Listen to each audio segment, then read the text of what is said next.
Good evening to everyone. I hope everyone is having a wonderful Wednesday today. Okay, I'm going to get right into this video today. So you new drivers and your future drivers, and to those who enjoy watching my content, you all need to please pay close attention to what I'm saying. I want to help you understand something called service fees. Now, Lyft service fees on the driver's end is the amount of money that they take off the top from each trip before they pay the driver, right? Okay, so let's use this for an example. Let's say a rider pays $40 for a trip, right? Now, Lyft has a new system where they put something called upfront pricing on the screen.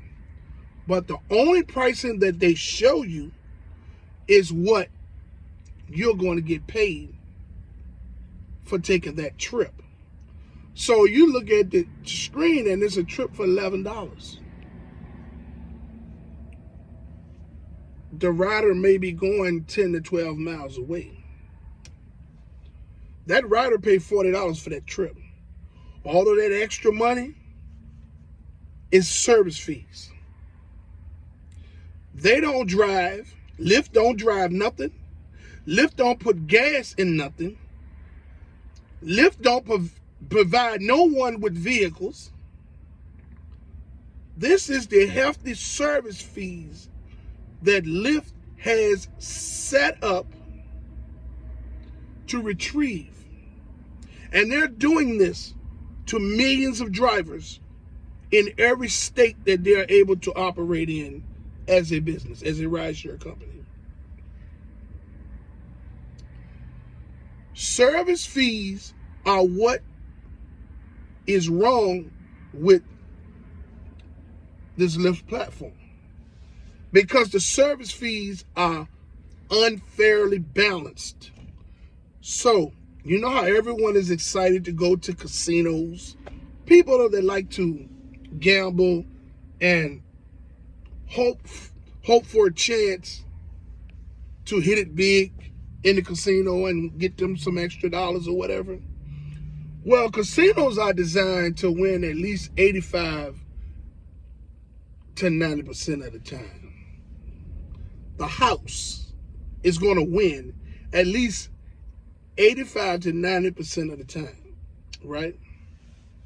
Well, this platform that they have here, this Lyft platform and that Uber platform that they have, they are both the same thing. They are designed to win the majority of the money 80% of the time. This leaves the driver with a very small margin. Now, as a driver, we are independent contractors who receive a 1099K, a 1099 NEC. Now, 1099K is a form that you would get at the end of the year telling you how much money you made and things of that nature. A 1099 NEC is for the tips that you received while driving, okay? So that means that you are an entrepreneur. You are in business. You're an independent contractor. Lyft holds no liability to you as a driver on their platform. So that means that you are an entrepreneur, right? Well, in all businesses, there's supposed to be a profit margin. So let's say a pack of pencils.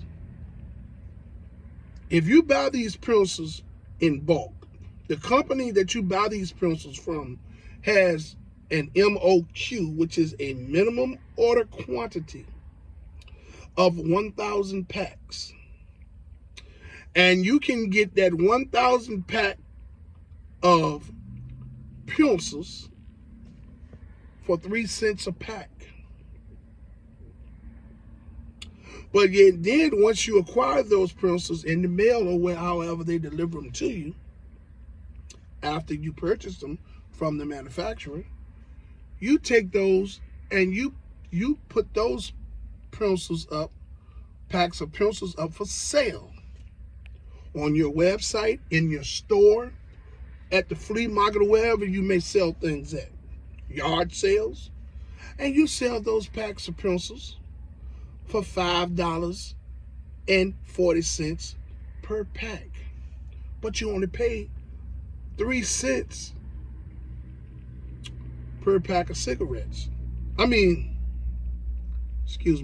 only pay 3 cents per pack of pencils. But then you take them to whatever platform or place that you sell things at, and you sell them for $5.40 a pack of pencils. This is the profit margin that's attached to businesses. If a person paints your house, they're going to charge you for the paint, the cost of the paint. They're going to get paid for the labor. So if it takes them 12, 13 hours to paint your house, they're going to bust your head open.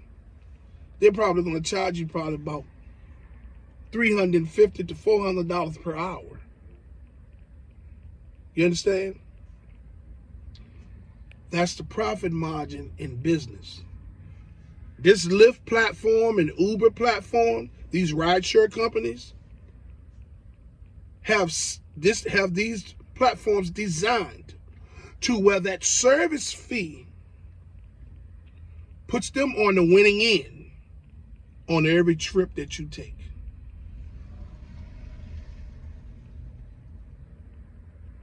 And which puts them on the winning end of every trip that you take. So when you look at it, you say to yourself, how is that so? Well, I explained it to you when I told you about the $40 trip that the person paid for, and you only got $11.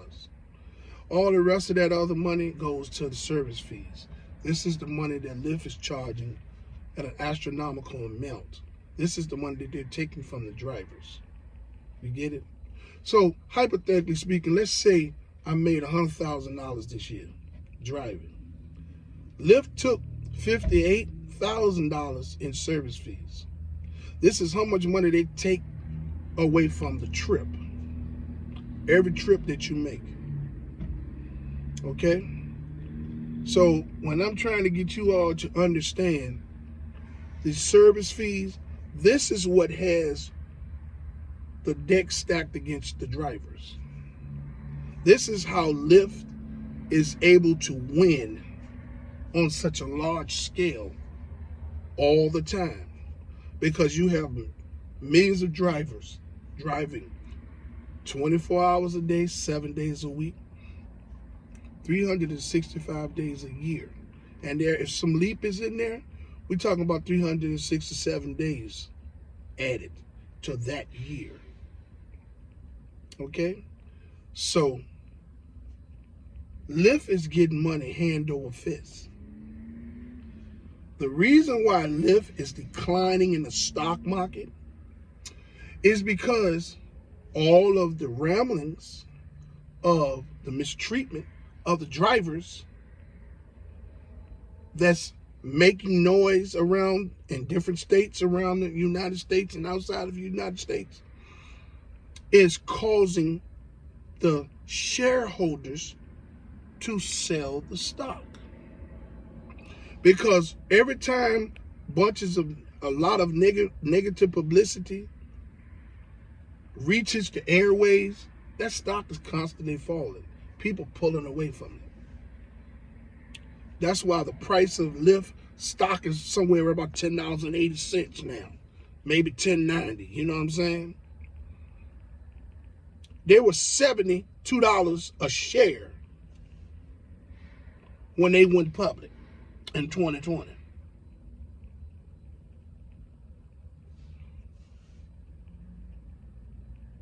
So you tell me. They're trying to compensate by taking all of the money from the drivers with these out of this world service fees that they're charging the drivers. They're putting a lot of strain and hardship on the drivers. We out here driving constantly around the clock trying to make money, try to keep gas in the vehicle, to try to pay what little bills we can with this money that we have for the upkeep on our vehicles. Those of us that's in the Lyft Express program, trying to pay this car payment every week, keep gas in the vehicle, and try to pay your bills. And the cents per mile in the Lyft Express program is 20 cents less than what you would get with your own vehicle. So if in your area, if you get 80 cents per mile, if your base rate in your area is 80 cents per mile with your own car, you're only going to get 65 cents per mile when you join the Lyft Express program. Lyft doesn't own any cars that they rent to the drivers. Hertz and Lyft have a business agreement to provide cars, for Hertz to provide cars to drivers that don't have vehicles that meet the vehicles that meet the requirement of what Lyft needs you to what Lyft needs, kinds of vehicle Lyft needs you to have to join their platform as a driver. So they formed a partnership that helps both of them win. Okay? And you are only going to get crumbs from that partnership. That's why on my channel here at Rideshare Real Talk, if you go back in my videos and watch my videos, I tell you that the Lyft Express program is utter trash, and to stay away from the Lyft platform as a Lyft Express driver. I do not tell you to stay away from Lyft as a driver, because I can't do that. But I can tell you about that Lyft Express program because I've been in it a year and some. And it's a hard program. There's no profit in it whatsoever. I'm working on getting out of this Lyft Express program and getting my own vehicle. You know, I'm also working on other things that's going to get me away from Lyft, the rideshare company. But right now, this is what I have, and this is what I have to do. What I want you all to understand is these service fees are the cards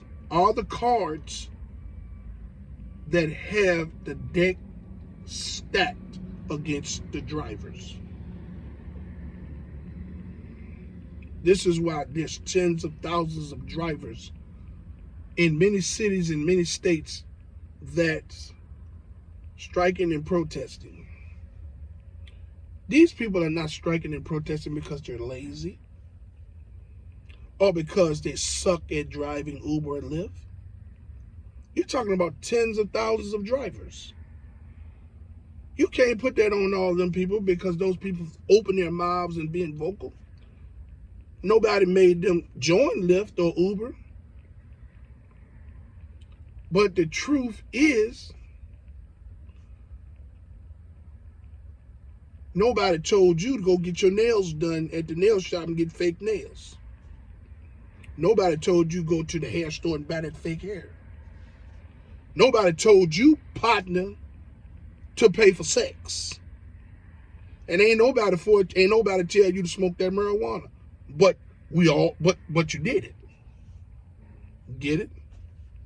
So Lyft drivers and Uber drivers that's still driving and complaining about it, they're doing it because they have to do it. Because they have nothing else going on. That don't mean that they have to be quiet. Okay? This is a bad business model.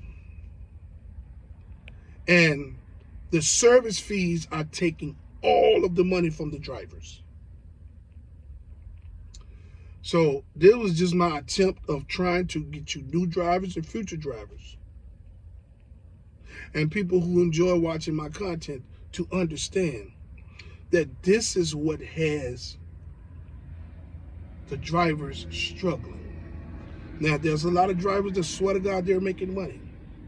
There's a lot of drivers out there that's going to tell you, hey man, they're just not doing it right. We're using Gas Buddy. Sign up to Gas Buddy. Sign up to Lyft and Uber, and link is in the description. Right? Look down in my descriptions of my videos. There's no links. I'm not gaining nothing from placing this video today. If I get monetized, it's so be it. I will enjoy the extra income. If I don't get monetized, I'll keep posting videos until I do. But my purpose is to give you genuine information that's going to help you be better prepared than I was as I entered the Lyft platform as a driver. Oh, I went through it. And this is why I decided to start this channel, so I can give you all the information that you all need so that you can be better prepared than I was. Understand these service fees and just know that Lyft is going to take a great big portion of your money, no matter what cents per mile they pay you. These channels, these rideshare channels where these people talking about all this money that they're making every year and how much money they're making every week, man, Lyft eating them alive. The reason why they're talking trash and making it seem like all the drivers that's complaining is the problem is because they have extra streams of income they have created through deceiving people on YouTube, promoting Lyfts, promoting links to Lyft and Uber and Gas Buddy and the lack thereof. They're selling shirts and products on their YouTube channels, which is, I commend them for it. But they've done it all by deceiving their people and trying to go against tens of thousands of drivers that's out here struggling on a daily basis to maintain driving with Lyft and Uber. Oh, I'm going to keep it real over here at Rideshare RealTalk. Listen, I would like to end this video by saying that I fully support the striking and the protesting efforts of Lyft and Uber drivers and gig workers from city to city, state to state. I commend you all on your unselfish approach to fighting for change for everyone. I'm with you 100%. Now, I would like to ask those that haven't subscribed to my channel to like, subscribe, and hit the notification bell so you can stay in the loop when I release my latest video. To all those drivers out there, man, be safe, get as much money as you can. And until my next video, let's get this bread, baby.